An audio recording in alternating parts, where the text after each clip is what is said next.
ಮಿತ್ರರೇ ನಮಸ್ಕಾರ. ಮಿತ್ರರೇ, ನಾನು ಈ ಹಿಂದಿನ ವಿಡಿಯೋದಲ್ಲಿ ಕೇರಳದ ಲೋಕಲ್ ಬಾಡಿ ಚುನಾವಣೆಯ ಬಗ್ಗೆ ಮಾಹಿತಿ ಕೊಟ್ಟಿದ್ದೆ. ಅದೇ ಸಂದರ್ಭದಲ್ಲಿ ನಿಮಗೊಂದು ಮಾತು ಹೇಳಿದ್ದೆ. 2026ರ ಏಪ್ರಿಲ್ ಮತ್ತು ಮೇ ತಿಂಗಳಿನಲ್ಲಿ ಈ ದೇಶದ 5 ರಾಜ್ಯಗಳಿಗೆ ಚುನಾವಣೆ ನಡೀತಾ ಇದೆ. 4 ರಾಜ್ಯಗಳು, 1 ಕೇಂದ್ರಾಡಳಿತ ಪ್ರದೇಶ: ಅಸ್ಸಾಂ, ಪಶ್ಚಿಮ ಬಂಗಾಳ, ತಮಿಳುನಾಡು, ಪುದುಚೇರಿ ಮತ್ತು ಕೇರಳ. ಹೀಗಾಗಿ 2026ರ ಸಮ್ಮರ್ ಇದೆಯಲ್ಲ, ಬೇಸಿಗೆ ಕಾಲ, ಇದು ಈ ಹಿಂದೆಂದಿಗಿಂತಲೂ ಹೆಚ್ಚು ಹೀಟ್ ಆಗಿರಬಹುದು. ಯಾಕೆ ಕೇಳಿದ್ರೆ ಚುನಾವಣೆ ಕಾವು ಆ ರೀತಿಯಾಗಿದೆ. ಇದರಲ್ಲಿ ಅತ್ಯಂತ ರೋಚಕವಾದಂತಹ ಕದನ ನಡೆಯುವಂತಹದ್ದು 2 ರಾಜ್ಯಗಳಲ್ಲಿ. ಅದರಲ್ಲಿ ನಂಬರ್ 1 ಪಶ್ಚಿಮ ಬಂಗಾಳ, ಎರಡನೆಯದಾಗಿ ತಮಿಳುನಾಡು. ತಮಿಳುನಾಡಿನ ಚುನಾವಣೆ ಬಂಗಾಳಕ್ಕೇನು ಬಿಟ್ಕೊಡೋದಿಲ್ಲ. ಅದೇ ರೀತಿಯಾದಂತಹ ರೋಚಕ ಮತ್ತು ಜಿದ್ದಾಜಿದ್ದಿನ ಪೈಪೋಟಿ ಈ ಬಾರಿಯ ಚುನಾವಣೆಯಲ್ಲೂ ಕೂಡ ನಡೆಯುತ್ತೆ.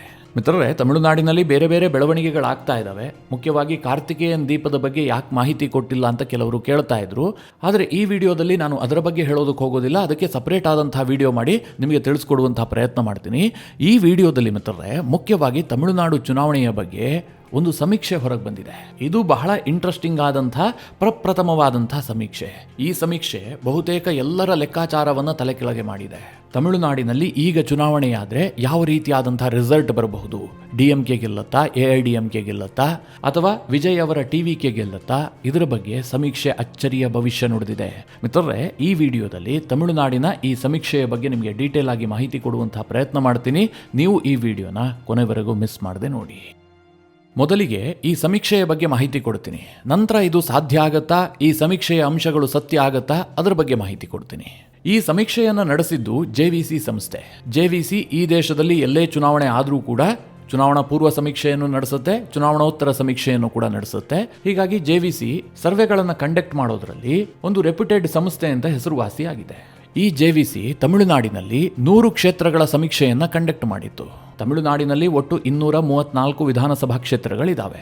ಇದರಲ್ಲಿ JVC ಮೊದಲಿಗೆ 100 ಕ್ಷೇತ್ರಗಳನ್ನು ಆಯ್ಕೆ ಮಾಡಿಕೊಂಡಿದೆ. ಅಂದರೆ 1 to 100. ಚುನಾವಣಾ ಆಯೋಗ ಪ್ರತಿ ರಾಜ್ಯದ ವಿಧಾನಸಭಾ ಕ್ಷೇತ್ರಗಳಿಗೂ ಕೂಡ ಒಂದು ಆರ್ಡರ್ ಪ್ರಕಾರ ನಂಬರ್ ಕೊಟ್ಟಿರುತ್ತೆ. ಹಾಗೆ JVC ಸಂಸ್ಥೆ ತಮಿಳುನಾಡಿನ 1ರಿಂದ 100ರವರೆಗಿನ ವಿಧಾನಸಭಾ ಕ್ಷೇತ್ರಗಳಲ್ಲಿ ಸಮೀಕ್ಷೆಯನ್ನು ನಡೆಸಿದೆ. ಇದು ತಮಿಳುನಾಡಿನ ಗ್ರೇಟರ್ ಚೆನ್ನೈ ಭಾಗ, ಉತ್ತರ ತಮಿಳುನಾಡು ಮತ್ತು ಕೊಂಗು ಪ್ರದೇಶದ 100 ಕ್ಷೇತ್ರಗಳಾಗಿದ್ದಾವೆ. ಈ 100 ಕ್ಷೇತ್ರಗಳಲ್ಲಿ ಈಗೇನಾದರೂ ಚುನಾವಣೆ ಆಗಿದ್ದೆ ಆದರೆ ಯಾವ ರೀತಿಯ ರಿಸಲ್ಟ್ ಬರುತ್ತೆ ಅಂತ JVC ಹೇಳ್ತಾ ಇದೆ ಕೇಳಿದ್ರೆ, NDA ಮಿತ್ರಕೂಟಕ್ಕೆ 53 ಕ್ಷೇತ್ರಗಳಲ್ಲಿ ಜಯ ಸಿಗುತ್ತೆ. ಅಣ್ಣಾ DMK ಮತ್ತು BJPಯ ಮೈತ್ರಿಕೂಟ ಇದೆಯಲ್ಲ, ಇದು 53 ಕ್ಷೇತ್ರಗಳಲ್ಲಿ ಗೆಲುವನ್ನು ಸಾಧಿಸಬಹುದು. ಅದೇ ರೀತಿಯಾಗಿ ಆಡಳಿತಾರೂಢ DMKಗೆ ಕೇವಲ 26 ಕ್ಷೇತ್ರಗಳು ಬರುತ್ತೆ ಅಂತ JVC ಚುನಾವಣಾ ಪೂರ್ವ ಸಮೀಕ್ಷೆಯಲ್ಲಿ ಹೇಳ್ತಾ ಇದೆ. ಹಾಗೆ ಬಹಳ ಇಂಟ್ರೆಸ್ಟಿಂಗ್ ವಿಚಾರ ಏನು ಕೇಳಿದ್ರೆ, TVK ಇದೆಯಲ್ಲ, ಚಿತ್ರನಟ ಜೋಸೆಫ್ ವಿಜಯ್ ಅವರ ಪಕ್ಷ, ಆ ಪಕ್ಷಕ್ಕೂ ಕೂಡ 21 ಕ್ಷೇತ್ರಗಳಲ್ಲಿ ಜಯ ಸಿಗುತ್ತೆ ಅಂತ ಈ ಸಮೀಕ್ಷೆ ಹೇಳ್ತಾ ಇದೆ. ಮಿತ್ರರೇ, ಇಲ್ಲಿ ಗಮನಿಸಿ, ಇದು ಕೇವಲ ಮೊದಲ 100 ಕ್ಷೇತ್ರಗಳ ಸಮೀಕ್ಷೆ ಮಾತ್ರ. ಇನ್ನೂ ಕೂಡ 134 ಕ್ಷೇತ್ರದ ಸಮೀಕ್ಷೆಗಳು ಹೊರಗೆ ಬರಬೇಕು. ಇದರಲ್ಲೇ ಒಂದು ಕ್ಲಿಯರ್ ಇಂಡಿಕೇಶನ್ ಸಿಗ್ತಾ ಇದೆ, ಈ ಬಾರಿ DMKಗೆ ಬಹಳ ದೊಡ್ಡ ಸೋಲಾಗತ್ತೆ ಅಂತ. ಇದನ್ನು ಹೇಳಿದಾಗ ನಿಮಗೊಂದು ಪ್ರಶ್ನೆ ಬರಬಹುದು, ಅದು ಹೇಗೆ ಹೇಳೋದಕ್ಕೆ ಸಾಧ್ಯ? ಈಗ 100ರಲ್ಲಿ DMK 26 ಕ್ಷೇತ್ರಗಳನ್ನು ಗೆದ್ದಿರಬಹುದು. ಇನ್ನು ಉಳಿದಂತಹ 134 ಕ್ಷೇತ್ರಗಳಲ್ಲಿ ಕ್ಲೀನ್ ಸ್ವೀಪ್ ಮಾಡಿದ್ರೆ ಅಧಿಕಾರಕ್ಕೆ ಬರಬಹುದಲ್ವಾ? ಈಗೊಂದು ಪ್ರಶ್ನೆ ನಿಮಗೆ ಬಂದಿರಬಹುದು. ಆದರೆ ಮಿತ್ರರೇ, ಬಹಳ ಇಂಟ್ರೆಸ್ಟಿಂಗ್ ವಿಚಾರ ಏನು ಕೇಳಿದ್ರೆ, ಈಗ 100 ಕ್ಷೇತ್ರಗಳಲ್ಲಿ JVC ಸಮೀಕ್ಷೆಯನ್ನು ನಡೆಸಿದೆಯಲ್ಲ, ಇದು DMKಯ ತುಂಬ ಸ್ಟ್ರಾಂಗ್ ಹೋಲ್ಡ್ ಇರುವಂತಹ ಪ್ರದೇಶ. 2021ರ ಚುನಾವಣೆಯಲ್ಲಿ ಇದೇ 100 ಕ್ಷೇತ್ರಗಳಲ್ಲಿ DMK 69 ಕ್ಷೇತ್ರವನ್ನು ಗೆದ್ದುಕೊಂಡಿತ್ತು. DMK ಮತ್ತು ಕಾಂಗ್ರೆಸ್ ಕೊಂಡಂತಹ ಕೂಟ. 2021ರ ಚುನಾವಣೆಯಲ್ಲಿ ಈ 100 ಕ್ಷೇತ್ರಗಳ ಪೈಕಿ ಅಣ್ಣಾ DMK ಗೆದ್ದಿದ್ದು ಕೇವಲ 31 ಮಾತ್ರ. ಅಂದ್ರೆ DMKಯ ಸ್ಟ್ರಾಂಗ್ ಹೋಲ್ಡ್ ಇರುವಂತಹ ಪ್ರದೇಶದಲ್ಲೇ ಈ ಬಾರಿ ಅಣ್ಣಾ DMK ಮತ್ತು BJPಯ ಮೈತ್ರಿಕೂಟ ಉತ್ತಮ ಸಾಧನೆಯನ್ನ ಮಾಡಿ ಬಹುಮತವನ್ನು ಗಳಿಸುತ್ತೆ. ಅಂದ್ರೆ 100ರಲ್ಲಿ 53 ಗೆದ್ರೆ ಬಹುಮತ ಬಂದ ಹಾಗೆ ತಾನೆ. ಇನ್ನೊಂದು ಕಡೆಯಲ್ಲಿ DMK ಕೇವಲ 26 ಸ್ಥಾನಕ್ಕೆ ಕುಸಿಯುತ್ತೆ. TVK 21 ಕ್ಷೇತ್ರವನ್ನು ಗೆಲ್ಲುತ್ತೆ ಅಂತ ಈ ಸಮೀಕ್ಷೆ ಹೇಳ್ತಾ ಇದೆ. ಹೀಗಾಗಿ ಮಿತ್ರರೇ, DMK ಈ ಬಾರಿ ಅಧಿಕಾರ ಕಳೆದುಕೊಳ್ಳುವಂಥದ್ದು ಪಕ್ಕ ಅನ್ನುವಂಥದ್ದು ಈ ಸಮೀಕ್ಷೆಯ ಸಾರ ಆಗಿದೆ. ಈ ಹಿಂದೆ ಮಿತ್ರರೇ, ತಮಿಳುನಾಡು ರಾಜಕಾರಣದ ಬಗ್ಗೆ ಮಾಹಿತಿ ಕೊಟ್ಟಂತಹ ಸಂದರ್ಭದಲ್ಲಿ ಕೆಲವರು ಕಾಮೆಂಟ್ ಹಾಕಿದ್ರು, ತಮಿಳುನಾಡಿನಲ್ಲಿ BJP ಇರಬಹುದು, ಅಣ್ಣಾ DMK ಇರಬಹುದು, ಇವರುಗಳು ಏನೇ ಮೈತ್ರಿಕೂಟ ಮಾಡಿಕೊಂಡ್ರೂ ಕೂಡ ಸದ್ಯದ ಪರಿಸ್ಥಿತಿಯಲ್ಲಿ ತಮಿಳುನಾಡನ್ನು ಗೆಲ್ಲೋದಕ್ಕೆ ಸಾಧ್ಯ ಇಲ್ಲ. ಕಾರಣ ಏನು ಕೇಳಿದ್ರೆ, ಒಂದು ಕಡೆ ಕರುಣಾನಿಧಿ, ಇನ್ನೊಂದು ಕಡೆ ಜಯಲಲಿತಾ, ಇವರಿಬ್ಬರೂ ಇಲ್ಲದಂತಹ ತಮಿಳುನಾಡು ರಾಜಕಾರಣದಲ್ಲಿ ಸಾಕಷ್ಟು ಬದಲಾವಣೆಗಳಾಗಿದ್ದಾವೆ. ಈಗ ಕೇವಲ ಪ್ರಬಲ ನಾಯಕನಾಗಿ ಕಾಣ್ತಾ ಇರುವಂತಹದ್ದು ಸ್ಟಾಲಿನ್ ಮಾತ್ರ. ಸ್ಟಾಲಿನ್ ಅವರ ಡಿಎಂಕೆ ತಮಿಳುನಾಡಿನಲ್ಲಿ ಬಹಳ ಗಟ್ಟಿಯಾಗಿದೆ. ಕಳೆದ ಚುನಾವಣೆಯಲ್ಲೂ ಕೂಡ ಅವರ ಸಾಧನೆ ಬಹಳ ದೊಡ್ಡದಾಗಿದೆ. ಅವರದ್ದು ಸ್ಟ್ರಾಂಗ್ ಹೋಲ್ಡ್ ಇದೆ. ಇಂತಹ ಪರಿಸ್ಥಿತಿಯಲ್ಲಿ ನಾಯಕತ್ವವೇ ಇಲ್ಲದಂತಹ ಅಣ್ಣಾ ಡಿಎಂಕೆ ಈ ಬಾರಿ ಗೆಲುವು ಸಾಧಿಸುತ್ತೆ ಅಂತಂದ್ರೆ ಅದೊಂದು ಜೋಕ್ ಆಗುತ್ತಷ್ಟೇ. ಅವರಿಗೆ ಅಂತಹ ತಾಕತ್ತೇ ಇಲ್ಲ ಅಂತ ಕೆಲವರು ಕಮೆಂಟ್ ಹಾಕಿದ್ರು. ಮಿತ್ರರೇ, ಕರ್ನಾಟಕದಲ್ಲಿ ಕೂತು ನೋಡಿದಾಗ ನಮಗೆ ಹಾಗೆ ಅನಿಸುತ್ತೆ, ಸ್ಟಾಲಿನ್ ನಾಯಕತ್ವ ಬಹಳ ಗಟ್ಟಿಯಾಗಿದೆ ಅಂತ. ಆದರೆ ತಮಿಳುನಾಡಿನ ರಿಯಾಲಿಟಿ ಬಹಳ ಡಿಫರೆಂಟ್ ಆಗಿದೆ. ಜೊತೆಗೆ ತಮಿಳುನಾಡಿನ ರಾಜಕೀಯ ಇತಿಹಾಸವೂ ಕೂಡ ಅಷ್ಟೇ ಡಿಫರೆಂಟ್ ಆಗಿದೆ. ಈ ದೇಶದ ಎಲ್ಲ ರಾಜ್ಯಗಳ ರಾಜಕಾರಣವನ್ನು ನೀವು ಸೂಕ್ಷ್ಮವಾಗಿ ಗಮನಿಸಿದ್ರೆ ತಮಿಳುನಾಡು ಮಾತ್ರ ಬಹಳ ಪ್ರತ್ಯೇಕವಾಗಿ ನಿಮಗೆ ಕಾಣಿಸುತ್ತೆ. ತಮಿಳುನಾಡಿನಲ್ಲಿ ಒಮ್ಮೆ ಗೆದ್ದಂಥವರು ಎರಡನೇ ಬಾರಿಗೆ ಗೆಲ್ಲುವಂತಹದ್ದು ಬಹಳ ಕಡಿಮೆ. ಅಂದರೆ ಜನ ಪ್ರತಿ 5 ವರ್ಷಕ್ಕೂ ಕೂಡ ತಮಿಳುನಾಡಿನಲ್ಲಿ ಸರ್ಕಾರವನ್ನು ಬದಲಾಯಿಸ್ತಾರೆ. ಇಲ್ಲಿ ಕೇವಲ ಸರ್ಕಾರವನ್ನು ಬದಲಾಯಿಸೋದಿಲ್ಲ, ಒಂದು ಪಕ್ಷವನ್ನ ಕಂಪ್ಲೀಟ್ ಆಗಿ ಬುಡ ಸಮೇತ ಕಿತ್ತೆಸಿತಾರೆ, ಇನ್ನೊಂದು ಪಕ್ಷಕ್ಕೆ ಪ್ರಚಂಡ ವಿಜಯವನ್ನ ಕೊಡ್ತಾರೆ.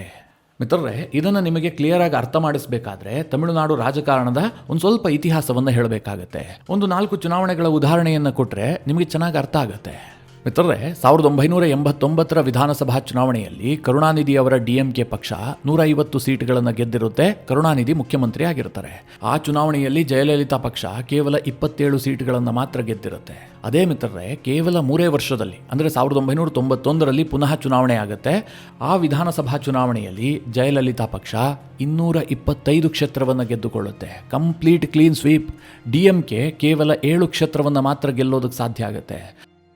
ಮಿತ್ರರೇ, ಕೇವಲ 3 ವರ್ಷದ ಹಿಂದೆ ಡಿಎಂಕೆ 150 ಕ್ಷೇತ್ರಗಳನ್ನು ಗೆದ್ದಿತ್ತು.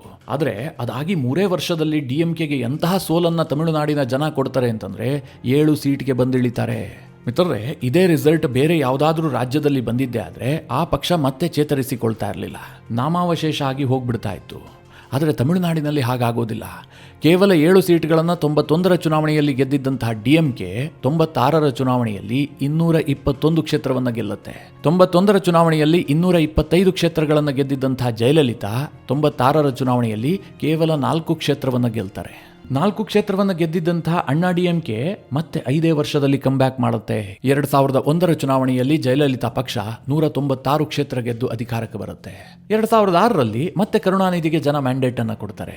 ಆದರೆ 2011ರ ಬಳಿಕ 2 ಚುನಾವಣೆಯನ್ನ ಮಾತ್ರ ಕಂಟಿನ್ಯೂಸ್ ಆಗಿ ಜಯಲಲಿತಾ ಗೆದ್ದುಕೊಂಡಿದ್ದಾರೆ. ಇನ್ನು ತಮಿಳುನಾಡಿನಲ್ಲಿ ಡಿಎಂಕೆಯ ಇತಿಹಾಸವನ್ನ ನೋಡೋದಾದ್ರೆ ಅವರು ಯಾವತ್ತೂ ಕೂಡ 2ನೇ ಬಾರಿಗೆ ಅಧಿಕಾರಕ್ಕೆ ಬಂದಂತಹ ಉದಾಹರಣೆಯೇ ಇಲ್ಲ. ಕರುಣಾನಿಧಿ ತಮಿಳುನಾಡಿನಲ್ಲಿ ಮುಖ್ಯಮಂತ್ರಿ ಆಗಿದ್ದಾಗಲೂ ಕೂಡ ಅವರಿಗೆ ಪುನಃ ಅಧಿಕಾರಕ್ಕೆ ತರೋದಕ್ಕೆ ಸಾಧ್ಯವೇ ಆಗಿಲ್ಲ. ಇದಕ್ಕೆ ಕಾರಣ ಏನು ಕೇಳಿದ್ರೆ, ತಮಿಳುನಾಡಿನಲ್ಲಿ ರಾಜಕೀಯ ಇದೆಯಲ್ಲ, ಮನೆ ಮನೆಗೂ ತಲುಪಿದೆ. ಅಲ್ಲಿನ ಪ್ರತಿಯೊಬ್ಬರೂ ಕೂಡ ರಾಜಕೀಯದಲ್ಲಿ ಇನ್ವಾಲ್ವ್ ಆಗಿರ್ತಾರೆ.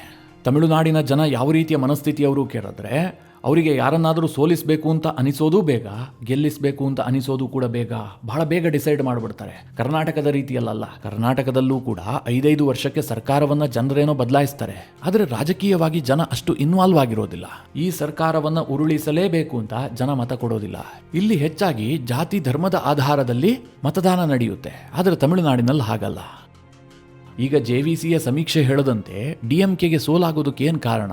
ಸ್ಟಾಲಿನ್ ತುಂಬಾ ಪ್ರಬಲವಾಗಿ ಕಾಣ್ತಾ ಇದ್ದಾರಲ್ಲ, ಹೀಗಂತ ಕೆಲವರಿಗೆ ಅನ್ಸುತ್ತೆ. 2024ರ ಲೋಕಸಭಾ ಚುನಾವಣೆಯನ್ನ ದೃಷ್ಟಿಯಲ್ಲಿಟ್ಕೊಂಡು ನೋಡಿದ್ದೇ ಆದ್ರೆ ಸ್ಟಾಲಿನ್ ಪ್ರಬಲವಾಗಿ ಕಾಣ್ತಾ ಇದ್ದಾರೆ. 2024ರಲ್ಲಿ ಅಂತಹ ರಿಸಲ್ಟ್ ಬರೋದಕ್ಕೆ ಬೇರೆ ಬೇರೆ ಕಾರಣಗಳಿದಾವೆ. ಮೊದಲನೇದಾಗಿ NDA ವಿಭಜನೆಯಾಗಿತ್ತು. ಅಣ್ಣಾ ಡಿಎಂಕೆ ಸಪರೇಟ್ ಆದಂತಹ ಅಲಯನ್ಸ್ ಅನ್ನು ಕಟ್ಟಿಕೊಂಡು ಅವರು ಚುನಾವಣೆಯನ್ನು ಎದುರಿಸಿದ್ರು. ಇನ್ನೊಂದು ಕಡೆ ಬಿಜೆಪಿ ಕೂಡ ಚಿಕ್ಕ ಪುಟ್ಟ ಪಕ್ಷಗಳ ಜೊತೆಗೆ 2024ರ ಲೋಕಸಭಾ ಚುನಾವಣೆಯನ್ನು ಎದುರಿಸಿತ್ತು. ಅಣ್ಣಾ ಡಿಎಂಕೆ ಮತ್ತು ಬಿಜೆಪಿ ದೂರ ಆಗಿದ್ದಿದೆಯಲ್ಲ, ಇದು ಡಿಎಂಕೆಗೆ ಮತ್ತು ಕಾಂಗ್ರೆಸ್ಗೆ 2024ರ ಲೋಕಸಭಾ ಚುನಾವಣೆಯಲ್ಲಿ ಬಹಳ ದೊಡ್ಡ ಹೆಲ್ಪ್ ಮಾಡಿತ್ತು. ಅವರು 39 ಕ್ಷೇತ್ರವನ್ನು ಗೆಲ್ಲೋದಕ್ಕೆ ಸಾಧ್ಯ ಆಯಿತು. ಅದೇ ಮಿತ್ರರೇ, ಅಪೋಸಿಷನ್ ಯುನೈಟ್ ಆಗಿದ್ದೇ ಆಗಿದ್ರೆ ಅಂತಹ ರಿಸಲ್ಟ್ ಬರ್ತಾ ಇರಲಿಲ್ಲ. INDIA ಕೂಟ ತಮಿಳುನಾಡಿನಲ್ಲಿ 20ರಿಂದ 25 ಸೀಟ್ಗಳಿಗೆ ಬಂದು ನಿಲ್ತಾ ಇತ್ತು. 2024ರ ಕಥೆಯನ್ನು ಬಿಟ್ಟು ಈಗಿನ ಪರಿಸ್ಥಿತಿಯನ್ನೇ ಅವಲೋಕಿಸೋದಾದ್ರೆ ಆಡಳಿತಾರೂಢ ಡಿಎಂಕೆಗೆ ಹಿನ್ನಡೆ ಆಗೋದಕ್ಕೆ ಬೇಕಾದಷ್ಟು ಪಾಯಿಂಟ್ಗಳಿದ್ದಾವೆ. ಮೊದಲನೇದಾಗಿ ಡಿಎಂಕೆ ಅವರು ಆಡಳಿತಕ್ಕಿಂತ ಹೆಚ್ಚಾಗಿ ಗದ್ದಲ ಎಬ್ಬಿಸ್ತಾ ಇದ್ದಾರೆ. ಸೆಂಟ್ರಲ್ ವರ್ಸಸ್ ಸ್ಟೇಟ್ ನಡುವಿನ ಗುದ್ದಾಟದಲ್ಲೇ ಸಮಯ ಕಳೆದು ಹೋಗ್ತಾ ಇದೆ. ಮೊದಲಿಗೆ ಹಿಂದಿ ಹೇರಿಕೆ ಅಂತಂದ್ರು, ಆನಂತರ ರಾಜ್ಯಪಾಲರ ಜೊತೆಗೆ ಗದ್ದಲ, ರಾಷ್ಟ್ರೀಯ ಶಿಕ್ಷಣ ನೀತಿಯ ವಿಚಾರದಲ್ಲಿ ಗದ್ದಲ, ನೀಟ್ ಪರೀಕ್ಷೆಯ ವಿಚಾರದಲ್ಲಿ ಗದ್ದಲ. ಹೀಗೆ ಆಡಳಿತಕ್ಕಿಂತ ಹೆಚ್ಚಾಗಿ ಕೇಂದ್ರ ಸರ್ಕಾರದ ಜೊತೆಗಿನ ಜಟಾಪಟಿಯಲ್ಲೇ ಇವರು ಕಾಲ ಕಳೀತಾ ಇದ್ದಾರೆ. ಎರಡನೇದಾಗಿ ಮಿತ್ರರೇ, ಸ್ಟಾಲಿನ್ ಅವರ ಕುಟುಂಬ ರಾಜಕಾರಣ ಇದೆಯಲ್ಲ, ಇದು ಪಕ್ಷದೊಳಗೆ ಒಂದಷ್ಟು ಅಸಮಾಧಾನಕ್ಕೆ ಕಾರಣ ಆಗಿದೆ. ಅಂದ್ರೆ ಅತ್ಯಂತ ಎಳಸು, ರಾಜಕೀಯವಾಗಿ ಪ್ರಬುದ್ಧತೆಯೇ ಇಲ್ಲದಂತಹ ಉದಯನಿಧಿ ಸ್ಟಾಲಿನ್ರನ್ನ ತಂದು ಮೊದಲಿಗೆ ಮಂತ್ರಿ ಮಾಡ್ತಾರೆ, ಅನಂತರ ಉಪಮುಖ್ಯಮಂತ್ರಿಯನ್ನು ಮಾಡಿ ತನ್ನ ಉತ್ತರಾಧಿಕಾರಿಯಾಗಿ ಘೋಷಣೆ ಮಾಡಿದ್ದಾರೆ. ಹೀಗೆ ರಾಜಕೀಯಕ್ಕೆ ಬಂದ ತಕ್ಷಣವೇ ಅಧಿಕಾರದ ಶಿಖರವನ್ನೇರಿರುವಂತಹ ಉದಯನಿಧಿಗೆ ನಯ ವಿನಯ ಸ್ವಲ್ಪವೂ ಕೂಡ ಇಲ್ಲ. ಇದು ಪಕ್ಷದ ಕಾರ್ಯಕರ್ತರು ಮತ್ತು ನಾಯಕರಿಗೆ ತೀವ್ರತರವಾದಂತಹ ಬೇಸರವನ್ನು ತರಿಸಿದೆ. ಹಾಗೆ ಮಿತ್ರರೇ, ಭ್ರಷ್ಟಾಚಾರ ಇದೆಯಲ್ಲ, ಇದನ್ನು ನೀವು ಊಹೆ ಕೂಡ ಮಾಡೋದಕ್ಕೆ ಸಾಧ್ಯ ಇಲ್ಲ. ಆ ರೀತಿಯಾಗಿ ಸ್ಟಾಲಿನ್ ಸರ್ಕಾರದಲ್ಲಿ ನಡೀತಾ ಇದೆ. ಇದಕ್ಕೆ ಕಾರಣ ಏನು ಕೇಳಿದ್ರೆ, 2011ರಿಂದ 2021ರವರೆಗೂ ಕೂಡ DMK ಅಧಿಕಾರದಲ್ಲಿರಲಿಲ್ಲ. 10 ವರ್ಷಗಳ ಕಾಲ ಸುದೀರ್ಘವಾಗಿ ಅಧಿಕಾರದಿಂದ ದೂರ ಇದ್ದ ಕಾರಣದಿಂದಾಗಿ DMKಯ ಸಚಿವರುಗಳು, MLAಗಳು ಎಲ್ಲರೂ ಕೂಡ ಕಂಪ್ಲೀಟ್ ಆಗಿ ಭ್ರಷ್ಟಾಚಾರದಲ್ಲಿ ಮುಳುಗಿ ಹೋಗಿದ್ದಾರೆ. ಇದರ ವಿರುದ್ಧ ಜನಾಕ್ರೋಶ ಬಹಳ ದೊಡ್ಡ ಪ್ರಮಾಣದಲ್ಲಿದೆ. ಇನ್ನು ಹಿಂದೂ ವಿರೋಧಿ ನೀತಿಯಲ್ಲಿ ಸ್ಟಾಲಿನ್ ಅವರ ಆಡಳಿತ ಅವರಪ್ಪ ಕರುಣಾನಿಧಿಯನ್ನೇ ಮೀರಿಸಿಬಿಟ್ಟಿದೆ. ಈ ಹಿಂದೆ ಕರುಣಾನಿಧಿಯೂ ಕೂಡ ಪೆರಿಯಾರ್ ಅವರ ಚಿಂತನೆಯಲ್ಲಿ ದ್ರಾವಿಡ ಪಾಲಿಟಿಕ್ಸ್ ಅನ್ನು ಮಾಡದಂತವರು. ಆದರೆ ಕರುಣಾನಿಧಿ ಸ್ವಲ್ಪ ಬ್ಯಾಲೆನ್ಸ್ ಮಾಡ್ತಾ ಇದ್ರು. ನೇರವಾಗಿ ಹಿಂದೂಗಳನ್ನೇ ಟಾರ್ಗೆಟ್ ಮಾಡಿ ಯಾವುದೇ ನಿರ್ಧಾರವನ್ನು ಕೈಗೊಳ್ತಾ ಇರಲಿಲ್ಲ, ಯಾವುದೇ ಹೇಳಿಕೆಯನ್ನು ಕೊಡ್ತಾ ಇರಲಿಲ್ಲ. ಒಂದು ಕಡೆ ಏನೋ ಹಿಂದೂಗಳಿಗೆ ತೊಂದರೆ ಆಯಿತು, ಅವರ ವಿರುದ್ಧವಾಗಿ ನಿರ್ಧಾರ ಕೈಗೊಳ್ಳರು ಅಂತಂದ್ರೆ ಇನ್ನೊಂದು ಕಡೆ ಬ್ಯಾಲೆನ್ಸ್ ಮಾಡುವ ಕೆಲಸವನ್ನ ಮಾಡ್ತಾ ಇದ್ರು. ಆದರೆ ಸ್ಟಾಲಿನ್ ಹಾಗಿಲ್ಲ. ಇವರ ಸರ್ಕಾರ ಕಂಪ್ಲೀಟ್ ಆಗಿ ಹಿಂದೂಗಳ ವಿರುದ್ಧವಾಗಿದೆ. ಹಿಂದೂಗಳ ಯಾವ ನಂಬಿಕೆಗೆ, ಯಾವ ಭಾವನೆಗೆ ಇವರು ಸ್ವಲ್ಪವೂ ಕೂಡ ಗೌರವವನ್ನೇ ಕೊಡ್ತಾ ಇಲ್ಲ. ಅದರಲ್ಲೂ ಮಿತ್ರರೇ, ಈ ತಿರುಪುರಂ ಕುಂದ್ರಂ ಗದ್ದಲ ಇದೆಯಲ್ಲ, ಇದು DMKಗೆ ಭಾರಿ ದೊಡ್ಡ ಹೊಡೆತ ಕೊಡುವಂತಹ ಸಾಧ್ಯತೆಗಳಿದೆ. ಯಾಕೆ ಕೇಳಿದ್ರೆ, ಕಾರ್ತಿಕೇಯಂ ದೀಪಂ ವಿಚಾರದಲ್ಲಿ ತಮಿಳುನಾಡು ಸರ್ಕಾರ ನಡೆದುಕೊಂಡಂತಹ ರೀತಿಯ ಬಗ್ಗೆ ತಮಿಳುನಾಡಿನಲ್ಲಿರುವಂತಹ ಹಿಂದೂಗಳು ರೊಚ್ಚಿಗೆದ್ದಿದ್ದಾರೆ. ಇದಕ್ಕೆ ಕಾರಣವೂ ಕೂಡ ಇದೆ. ತಮಿಳುನಾಡಿನಲ್ಲಿ ಅತಿ ಹೆಚ್ಚು ಜನ ನಂಬುವಂತಹದ್ದು ಮುರುಗನ್ ದೇವರನ್ನ. ಅಂತಹ ಮುರುಗನ್ ದೇವರಿಗೆ ಸಂಬಂಧಪಟ್ಟಂತಹ ಕಾರ್ತಿಕೇಯನ್ ದೀಪಂ ವಿಚಾರದಲ್ಲೇ ಹೈಕೋರ್ಟ್ ವಿರುದ್ಧವಾಗಿ ಸ್ಟಾಲಿನ್ ಸರ್ಕಾರ ನಿರ್ಧಾರ ಕೈಗೊಳ್ತಿರೋದು ಮಾತ್ರ ಅಲ್ಲ, ಹಿಂದೂಗಳ ವಿರುದ್ಧ ದಮನಕಾರಿ ನೀತಿಯನ್ನೇ ಅನುಸರಿಸ್ತಾ ಇದೆ. ಇದೂ ಸಹ ಈ ಬಾರಿಯ ಚುನಾವಣೆಯ ಮೇಲೆ ಬಹಳ ಗಂಭೀರ ಸ್ವರೂಪದ ಪರಿಣಾಮ ಬೀರುತ್ತೆ ಅಂತ ಅನೇಕ ವಿಶ್ಲೇಷಕರು ಅಭಿಪ್ರಾಯ ಪಡ್ತಾ ಇದ್ದಾರೆ. ಹೌದಪ್ಪ, DMK ಸರ್ಕಾರದಲ್ಲಿ ಇಷ್ಟೆಲ್ಲ ಲೋಪದೋಷಗಳಿದ್ದಾವೆ. ಹಾಗಾದರೆ ಅಣ್ಣಾ DMK ಮತ್ತು BJPಯ ಮೈತ್ರಿಕೂಟದಲ್ಲಿ ಎಲ್ಲವೂ ಸರಿಯಾಗಿದೆಯಾ ಕೇಳಿದ್ರೆ ಮಿತ್ರರೇ, ಅಲ್ಲೂ ಕೂಡ ಸಾಕಷ್ಟು ಲೋಪದೋಷಗಳಿದ್ದಾವೆ. ಅವರೇನು ತಮಿಳುನಾಡಿನಲ್ಲಿ ಸಂಭಾವಿತರಂತೆ ಕಾಣ್ತಾ ಇಲ್ಲ. ಮೊದಲನೇದಾಗಿ ಅಣ್ಣಾ DMKಯಲ್ಲಿ ಸೂಕ್ತವಾದಂತಹ ನಾಯಕತ್ವವೇ ಇಲ್ಲ. ಕಳೆದ 4.5 ವರ್ಷದಲ್ಲಿ ಪಳನಿಸ್ವಾಮಿ ಅತ್ಯಂತ ವೀಕ್ ಆಗಿ ಕಾಣಿಸಿಕೊಂಡಿದ್ದಾರೆ. ಸರ್ಕಾರದ ವಿರುದ್ಧ ಒಂದು ಸಂಘಟಿತವಾದಂತಹ ಹೋರಾಟವನ್ನೇ ಮಾಡಿಲ್ಲ. ಹಾಗೆ ನೋಡೋಕೆ ಹೋದರೆ ಮೊನ್ನೆವರೆಗೂ ಕೂಡ ಅಣ್ಣಾಮಲೈನೇನೋ ತಮಿಳುನಾಡಿನ ವಿಪಕ್ಷ ನಾಯಕ ಅನ್ನುವ ರೀತಿಯಲ್ಲಿ ಹೋರಾಟವನ್ನು ಮಾಡ್ತಾ ಇದ್ರು. ಪಳನಿಸ್ವಾಮಿ ಸುದ್ದಿಲೇ ಇರಲಿಲ್ಲ. ಈಗ ಚುನಾವಣೆ ಹತ್ತಿರ ಬರ್ತಿದ್ದ ಹಾಗೆ ಅವರು ಆಕ್ಟಿವ್ ಆಗಿದ್ದಾರೆ. ಇದು NDA ಮೈತ್ರಿಕೂಟದ ಬಹಳ ದೊಡ್ಡ ವೀಕ್ ಪಾಯಿಂಟ್. ಇನ್ನೊಂದು ಮುಖ್ಯವಾದಂತಹ ಅಂಶ ಏನು ಕೇಳಿದ್ರೆ, NDA ಮೈತ್ರಿಕೂಟ ಹೊರಗಡೆಯಿಂದ ಪ್ರಬಲವಾಗಿ ಕಾಣ್ತಾ ಇದೆ, ಎಲ್ಲ ರೀತಿಯ ಸಮೀಕರಣದಲ್ಲೂ ಕೂಡ ತುಂಬ ಸ್ಟ್ರಾಂಗ್ ಆಗಿದ್ದಾರೆ ಅಂತ ಅನಿಸುತ್ತೆ. ಆದರೆ ಮಿತ್ರರೇ, ಒಳಗೊಳಗೆ ಅವರ ನಡುವೆಯೇ ಸಾಕಷ್ಟು ಕಿತ್ತಾಟ ಇದೆ. BJPಯ ಜನಪ್ರಿಯ ನಾಯಕ ಅಣ್ಣಾಮಲೈ ವಿರುದ್ಧ ಈ ಪಳನಿಸ್ವಾಮಿ ಮತ್ತು ಅವರ ಗ್ಯಾಂಗ್ ನಿರಂತರವಾಗಿ ವಾಗ್ಯುದ್ಧ ಮಾಡ್ತಾನೆ ಇರುತ್ತೆ. ಅವ್ರನ್ನ ಕಂಡ್ರೆ ಇವರಿಗಾಗಲ್ಲ, ಇವ್ರನ್ನ ಕಂಡ್ರೆ ಅವರಿಗಾಗಲ್ಲ ಅನ್ನುವಂತಹ ಪರಿಸ್ಥಿತಿ ಎದ್ದು ಕಾಣ್ತಾ ಇರುತ್ತೆ. ಜನರಿಗೂ ಕೂಡ ಇದು ಗೊತ್ತಾಗ್ತಾ ಇದೆ. ಇದು NDA ಮಿತ್ರಕೂಟದ ದೊಡ್ಡ ಹಿನ್ನಡೆ. ಆದರೆ ತಮಿಳುನಾಡಿನ ಕೆಲವೊಂದಷ್ಟು ರಾಜಕೀಯ ಸನ್ನಿವೇಶದ ಕಾರಣದಿಂದಾಗಿ NDA ಮೈತ್ರಿಕೂಟಕ್ಕೆ ಗೆಲುವು ಸಿಗುವಂತಹ ಚಾನ್ಸಸ್ ಜಾಸ್ತಿ ಇದೆ. ಮೊದಲನೇದಾಗಿ DMK ಸರ್ಕಾರದ ವಿರುದ್ಧ ಇರುವಂತಹ ಜನಾಕ್ರೋಶ. ಎರಡನೇದಾಗಿ ಈ ವಿಜಯ್ ಎಮರ್ಜ್ ಆಗಿರೋದಿದೆಯಲ್ಲ, TVK ಪಕ್ಷ, ಇದು ಈ ಬಾರಿ DMKಗೆ ಭಾರಿ ಆಘಾತ ಕೊಡುವಂತಹ ಎಲ್ಲಾ ಸಾಧ್ಯತೆಗಳಿದಾವೆ. ಈ JVC ಸಮೀಕ್ಷೆಯೂ ಕೂಡ ಅದನ್ನೇ ಹೇಳ್ತಾ ಇದೆ. TVKಯ ವಿಜಯ್ ಮುಖ್ಯವಾಗಿ DMKಯ ವೋಟ್ ಬ್ಯಾಂಕ್ಗೆ ಕನ್ನ ಹಾಕ್ತಾರೆ, DMKಗೆ ಡ್ಯಾಮೇಜ್ ಮಾಡ್ತಾರೆ ಅಂತ. ಒಂದು ಕಡೆ ಅಣ್ಣಾ DMK ಮತ್ತು BJPಯ ವೋಟ್ ಬ್ಯಾಂಕ್ ಆ ಎರಡೂ ಪಕ್ಷಗಳ ಜೊತೆಗೆ ಇಂಟ್ಯಾಕ್ಟ್ ಆಗಿ ಉಳ್ಕೊಂಡ್ರೆ, ಇನ್ನೊಂದು ಕಡೆಯಲ್ಲಿ DMKಯ ವೋಟನ್ನು TVKಯ ಜೋಸೆಫ್ ವಿಜಯ್ ಹೊಡಿತಾರೆ. ಮುಖ್ಯವಾಗಿ ತಮಿಳುನಾಡಿನ ಯುವ ಸಮುದಾಯ ಜೋಸೆಫ್ ವಿಜಯ್ ಪರವಾಗಿ ನಿಂತ್ಕೊಂಡಿದೆ. ಹಾಗೆ ಅಲ್ಪಸಂಖ್ಯಾತರ ವೋಟನ್ನು ಕೂಡ ವಿಜಯ್ ಈ ಬಾರಿ ತನ್ನ ಕಡೆಗೆ ಸೆಳೆದುಕೊಳ್ತಾರೆ. ಹೀಗಂತ ಸಮೀಕ್ಷೆಯೂ ಹೇಳ್ತಾ ಇದೆ. ತಮಿಳುನಾಡಿನ ರಾಜಕೀಯ ವಿಶ್ಲೇಷಕರು ಕೂಡ ಇದೇ ಅಭಿಪ್ರಾಯವನ್ನು ವ್ಯಕ್ತಪಡಿಸ್ತಾ ಇದ್ದಾರೆ. ಮಿತ್ರರೇ, ತಮಿಳುನಾಡು ರಾಜಕಾರಣವನ್ನು ಹೀಗೆ ಆಗತ್ತೆ ಅಂತ ಪ್ರೆಡಿಕ್ಟ್ ಮಾಡೋದಕ್ಕೆ ಸಾಧ್ಯ ಇಲ್ಲ. ಜನ ರಾಜಕೀಯವಾಗಿ ತುಂಬಾ ಆಕ್ಟಿವ್ ಆಗಿರುವ ಕಾರಣದಿಂದಾಗಿ ಒಂದು ಸಣ್ಣ ಇನ್ಸಿಡೆಂಟ್ ಕೂಡ ಬಹಳ ದೊಡ್ಡ ತಿರುವಿಗೆ ಕಾರಣ ಆಗಬಹುದು. ಈಗೇನು ಅಣ್ಣಾ DMK ಮತ್ತು BJP ಪರವಾಗಿದ್ದಂತಹ ಒಲವು ಯಾವುದೋ ಒಂದು ಘಟನೆಯ ಕಾರಣದಿಂದಾಗಿ ಅದು ಉಲ್ಟಾ ಆದ್ರೂ ಕೂಡ ಆಶ್ಚರ್ಯ ಇಲ್ಲ. ಅದೇ ರೀತಿಯಾಗಿ ಯಾವುದೋ ಒಂದು ಘಟನೆ NDA ಪರವಾದಂತಹ ಅಲೆಯನ್ನು ಕ್ರಿಯೇಟ್ ಮಾಡಿದ್ರೂ ಏನು ಆಶ್ಚರ್ಯ ಇಲ್ಲ. ಈ ತಮಿಳುನಾಡು ರಾಜಕಾರಣವನ್ನ ಯಾವುದಕ್ಕೆ ಹೋಲಿಸಬಹುದು ಅಂತಂದ್ರೆ, ಈ ಹಿಮಾಲಯದಲ್ಲಿ ವೆದರ್ ಇರುತ್ತಲ್ಲ ಆ ಥರ. ಅಲ್ಲಿ ಈ ಕ್ಷಣದಲ್ಲಿದ್ದಂತಹ ಹವಾಮಾನ ಇನ್ನೊಂದು ಸ್ವಲ್ಪ ಹೊತ್ತಲ್ಲಿರೋದಿಲ್ಲ, ತತ್ಕ್ಷಣಕ್ಕೆ ಬದಲಾಗ್ತಾನೆ ಇರುತ್ತೆ. ತಮಿಳುನಾಡಿನ ರಾಜಕಾರಣವೂ ಕೂಡ ಹಾಗೆ. ಮಿತ್ರರೇ, ಈ ಎಲ್ಲ ವಿಚಾರಗಳ ಕುರಿತಾಗಿ ನಿಮ್ಮ ಅನಿಸಿಕೆ ಅಭಿಪ್ರಾಯಗಳೇನು ಕಮೆಂಟ್ ಮಾಡುವ ಮೂಲಕ ನಮಗೆ ತಿಳಿಸಿ. ಹಾಗೆ ನಿಮಗೆ ಈ ವಿಡಿಯೋ ಇಷ್ಟವಾದರೆ ಲೈಕ್ ಮಾಡಿ. ಜೊತೆಗೆ ನೀವಿನ್ನೂ ನಿಮ್ಮ ನೆಚ್ಚಿನ ಸಂಸ್ಕಾರ ಸೌರಭ ಯೂಟ್ಯೂಬ್ ಚಾನಲ್ನ ಸಬ್ಸ್ಕ್ರೈಬ್ ಮಾಡಿಲ್ಲ ಅಂತಾದರೆ ಈ ಕೂಡಲೇ ಸಬ್ಸ್ಕ್ರೈಬ್ ಮಾಡಿ. ಮುಂದಿನ ಎಲ್ಲ ಅಪ್ಡೇಟ್ಗಳ ನೋಟಿಫಿಕೇಷನ್ಗಾಗಿ ಬೆಲ್ ಐಕಾನ್ ಒತ್ತಿ.